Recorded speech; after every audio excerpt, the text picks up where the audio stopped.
Doc Rivers got bombarded out of nowhere by JJ Reddick. Other people got involved and it became chaos in the blink of an eye. Nobody's going to react to Doc's audio. I've seen the trend for years. What's the trend? The trend is always making excuses. It's always throwing your team under the bus. They lose to Memphis. Oh, it's his players' fault. Memphis was playing G League guys and two-way guys. There's never accountability with that guy.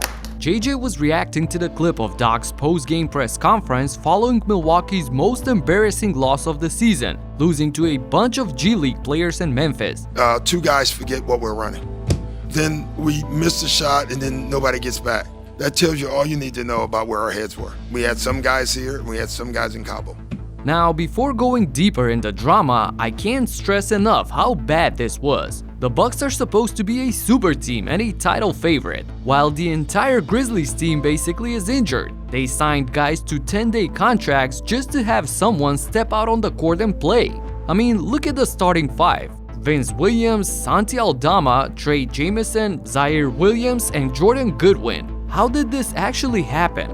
This was a culmination of the horrible 3-7 start for Rivers as the head coach of the Bucks. The Inside the NBA crew absolutely clowned Milwaukee for this loss. 10-day contracts. It got so bad for Milwaukee, they went to a zone. Yeah. They lost to a bunch of dudes on 10 days.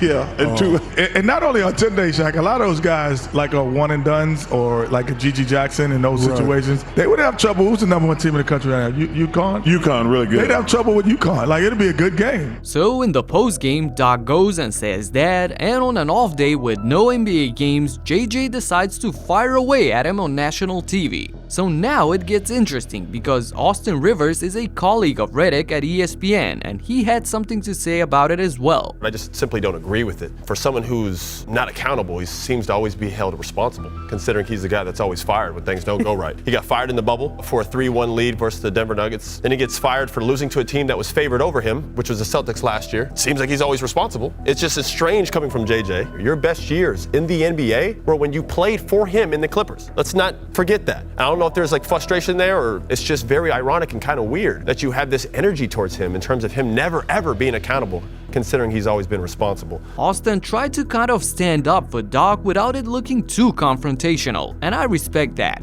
But Patrick Beverley also joins the conversation and you know he's not afraid to go at people. This man, Doc, actually saved your career, started you when no one else wanted to, and you retire and go on TV and say that.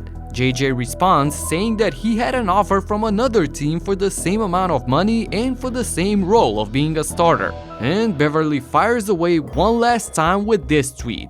So while we don't exactly know why JJ went all out on his former coach, I do know why Pat Bev got up to defend him. He's all about loyalty and doesn't forget what happened in the past. This is a person who's, I signed $40 million under Doc. I gotta give a lot of credit to my career when it comes to Doc. I know how he likes the game to be played. I know what he wants, so it was easy. Yeah, that's easy. Now, speaking of the past, we know that JJ's Clippers team under Doc was notorious for having awful team chemistry. Players were beefing with each other and possibly JJ had something going on with Rivers. I don't see any other reason why Reddick would suddenly change the topic during a debate just to go back to Rivers and snap at him. There's gotta be some bad blood there. As for his take, honestly, he's right. Doc always finds a way to deflect the blame. Even when reporters asked him about having the most 3-1 leads blown in the playoffs, he still had a way out. I wish I would tell the whole story, all right? My Orlando team was the 8th seed. No one gives me credit for getting up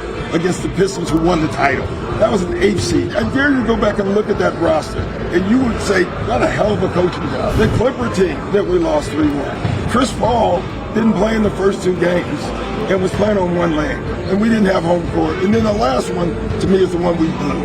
And that was in the bubble, but it just happens. And now there's a new video of him talking about how he didn't want the Milwaukee job, but it was the owners that dragged them into it. Are you kidding me? Personally, I'll be honest, I told our owners when they called, I said, I don't understand why you're doing this, And they said, one of the things they said was, well, it doesn't matter. We've done it now. We want you. And so that was a tough one. That's where you had the hesitation. Man, we got drama even during the All-Star break on an off day. But thing is, there was drama during the All-Star weekend as well. There were a lot of controversies during the Saturday events, like counting threes that shouldn't have counted and giving horrible scores during the slam dunk contest. I expose everything in this video, so you gotta check it out. Talk to you in the next one. Peace out.